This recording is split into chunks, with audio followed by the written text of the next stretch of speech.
Just took the kitty out. He did a pee. Cat care. He's resting blissfully in a nest of blankets. I'm filming this on my tablet computer, so I can't really move it, but just have to trust me on this one. Get some background ambiance. It's just like Final Fantasy and chill. Well, Final Fantasy and chill. I hope my phone doesn't die.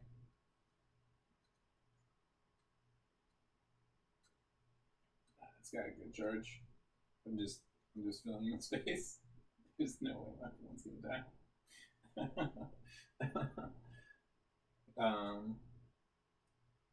Yeah.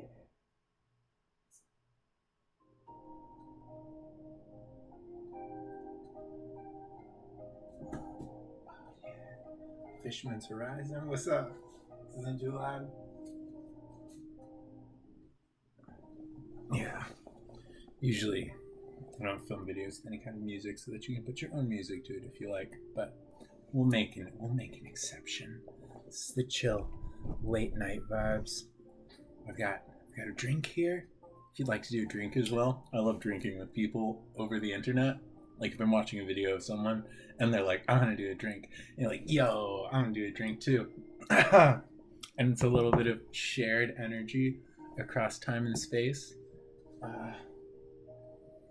Yeah, now I've got an absinthe here. Why are you drinking absinthe at 2:30 and 4:30 in the morning? It's just what I was drinking. Cheers.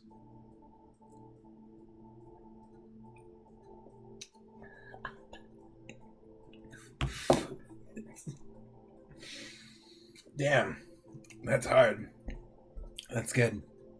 I've never had a pure absinthe before. It's not bad.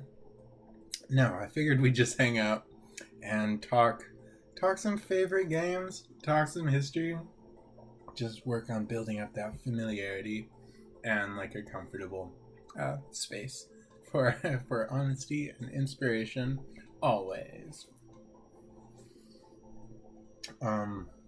No, video games have always been a big part of my life since I was a little kid. Since I was a youngin', I love video games. But growing up, and you become a little bit more of your own person, and you become a little bit more selective with your games too. Final Fantasy becoming my favorite thing ever. When I was 7 years old, I got the chance to play Final Fantasy VII. I was playing with my older brother, so he could help me like read shit and deal with like the tactical battles, but no, it was the best to be able to just go into a world of untold, unending adventures with these characters that instantly were beloved, but the more time you play the game and the more time you spend with them, the more challenges you take on together, the more invested in the story you become, and the more beloved too are all of the characters. Fighting, arm in arm, risking their lives together to save this world. You feel like you're there for the ride too. And no, I love that. Okay.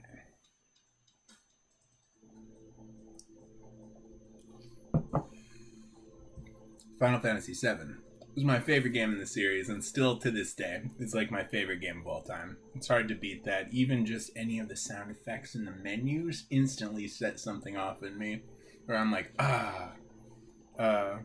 But in the same way, like if I load up Final Fantasy X as well, and it's like the like menu music, so good, so damn good. When you go to load your game, and it's like the UI in all Final Fantasy games is the presentation as it brings you into it. It is this like gateway to enter this world. So stellar. You're a Final Fantasy XIII girl. Oh hell yeah. So good. So much respect. I didn't play Final Fantasy XIII for a minute after it came out. I think it was like that year or later that year. And I never finished the game. I haven't finished Final Fantasy XIII yet. But playing it, I was like, this is the coolest game ever. The only reason I didn't play it or beat it in its entirety was because my older brother was off doing adventures, and I was like, I gotta get out in the world and do more things. Like, I didn't want to play Final Fantasy by myself. I was like, I want to get a girlfriend I can play Final Fantasy with, man. Because every single vista in the game, I was like, this is the most beautiful thing I've ever seen. Like, it brings you into the world and you're there. And I was playing it by myself, so every time you come to a new location, I'm like, ah! Like, I wanted to share the sense of wonderment with someone around me. And then just got busy with life, I suppose. But Final Fantasy XIII still sits up there as one of my favorite games. I love the way they remix the art and the themes and the gameplay mechanics, the battle interface from the entire Final Fantasy series into this seamless and entirely new action RPG interface that I've never seen before. And I thought it kicked so much ass.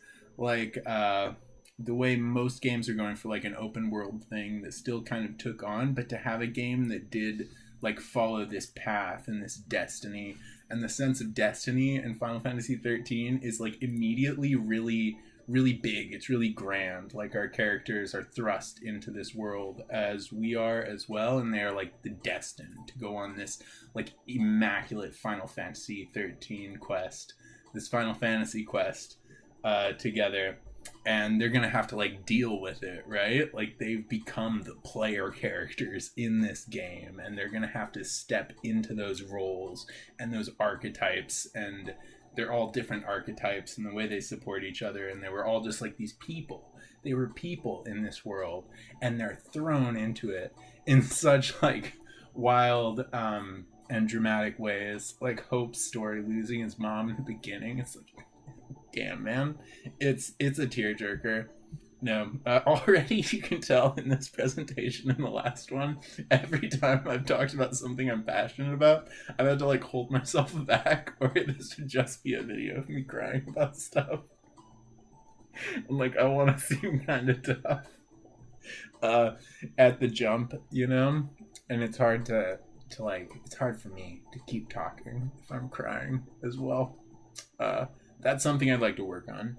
Do like acting classes and stuff so that you could just sit there like ice cold, like crying Gurren Lagann tears and like talking at the same time. That'd be pretty good.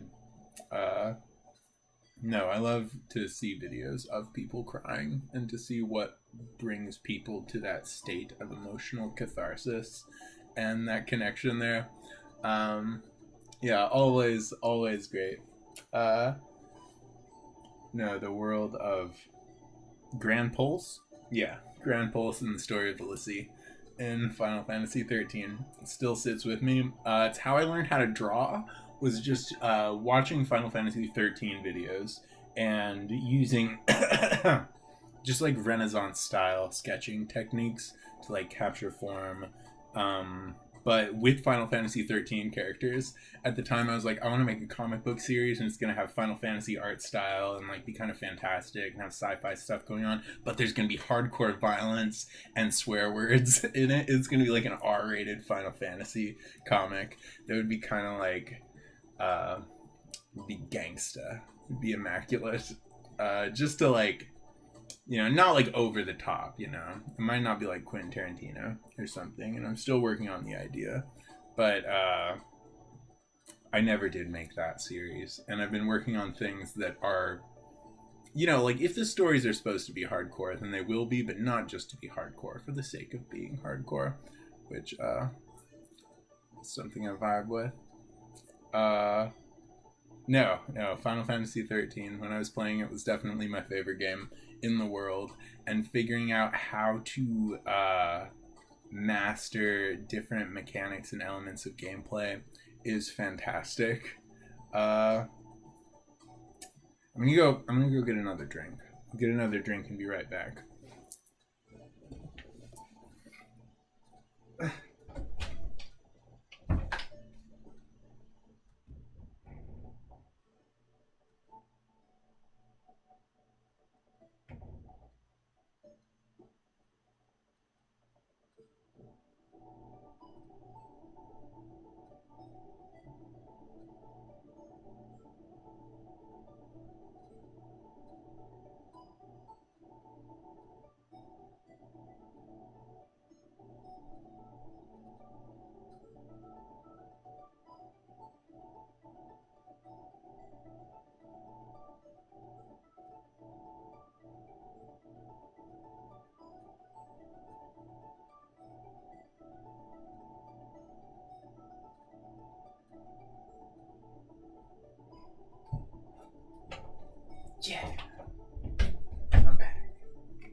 You're watching the video. Then I uploaded it to YouTube, and you just skip ahead to the point when I'm back. Well, I should have said that before I left. I'm sure you did. Yeah, good deal. And I've got another drink. Maybe this is the video where we just hang out and drink absinthe or vodka and talk about Final Fantasy XIII. A lovely, blissful time.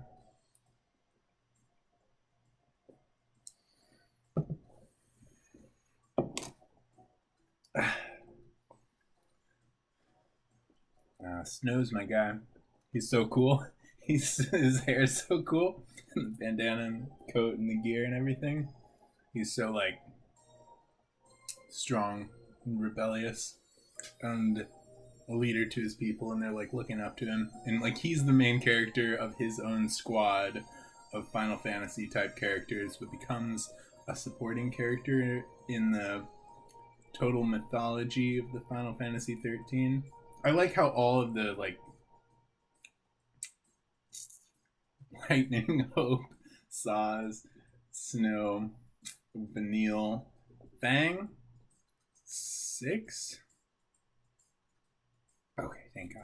Yeah, not missing anyone. Yeah. The 6 main characters of the game all felt like the main characters of their own stories. And the game was like the meeting point of those stories, which are all coming from different places, and then they become connected. And then there's kind of like those stories like intertwining and weaving into this one energetic force. Until the ending, I haven't beaten the game, but I've seen some scenes of the ending, but haven't actually watched the ending because I'm still very curious about where our world state and where our characters are at when they finish the game.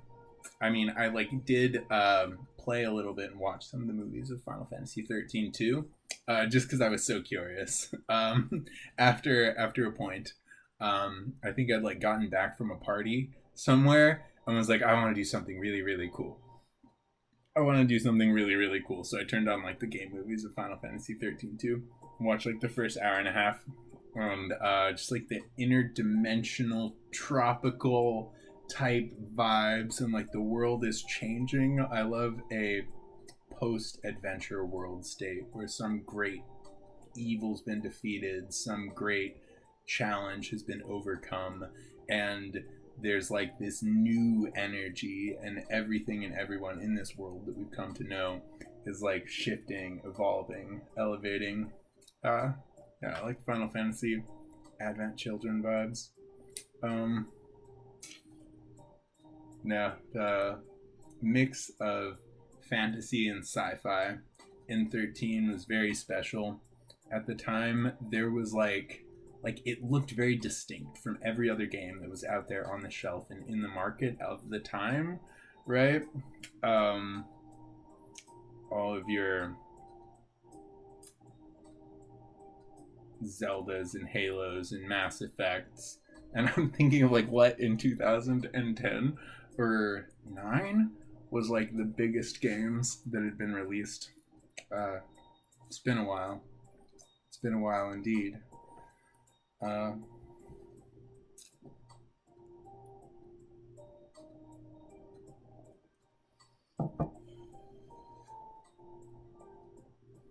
But of all the characters, Lightning's my favorite.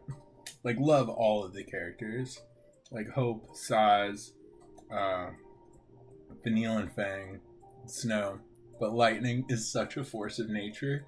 She is such an elemental force of nature. She is such a powerful character when she's so driven and stern and but then, there's the opening up of Lightning, and as you learn her backstory and we get further into the game, and she's a compassionate, caring person that wears this armor around her very soul and makes herself into a weapon to protect her sister. But then she's lost her sister, so she's in this kind of this void in this space when it was so much of the meaning of her life and her purpose. And then she's given the Lassie mission, at the same time, and she like fights against it, and she's got so much passion and anger, you know, and then like steps into her role as this archetypal hero and like channels this energy that she built up her whole life to protect, into this like heroic state to change the whole world, and like steps into this mythology to become this legendary character. And you get to become this legendary character as well with her as you control and step into the game and the game mechanics. Man, nothing could be cooler than playing as Lightning. And we'll leave it there for now. This is a little bit of drinking and talking about Final Fantasy XIII, and already I feel like I could have done it better. I know that I could have done it better, but it's just like building a positive momentum and starting something that you can build on. No, Lightning has the perfect hair ever. It's so...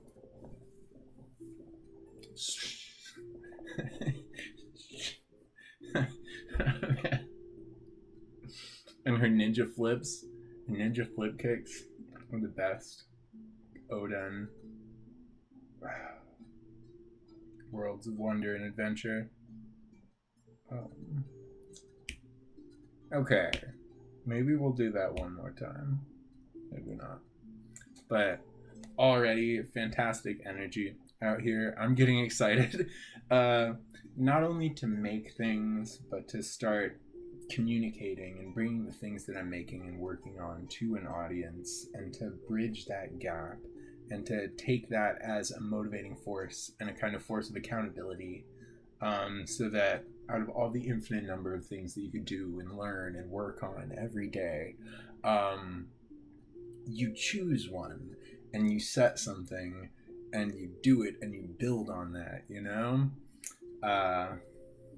It's something to work on, and it's something to work towards. I've always wanted to like build a platform for all the things that I'm working on, all the things that I'm learning, and all the things that I love, which is kind of like the trifecta of creative energy in my life that I always try and keep strong. And there's so many things in that trifecta of things I've made, things I love, things that I've learned, and I'm always loving, learning, and creating, that have meant so much to me. You know?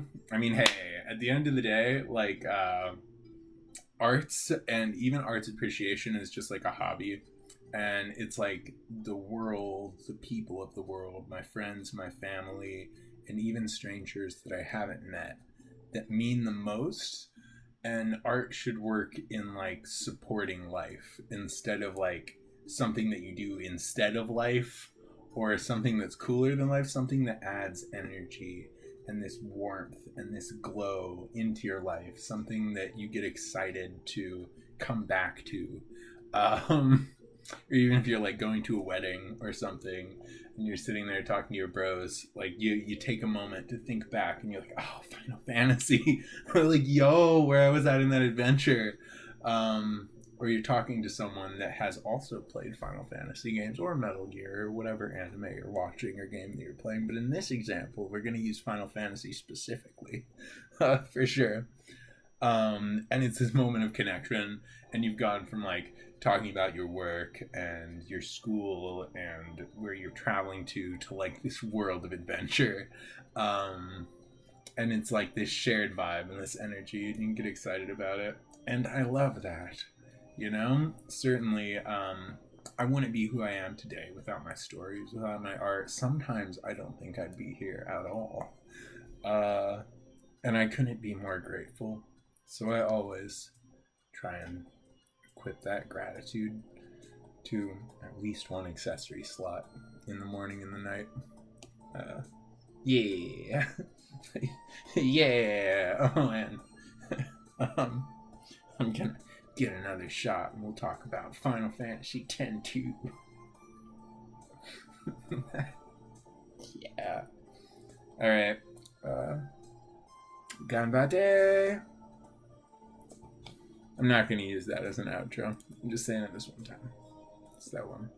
Do something different. every time.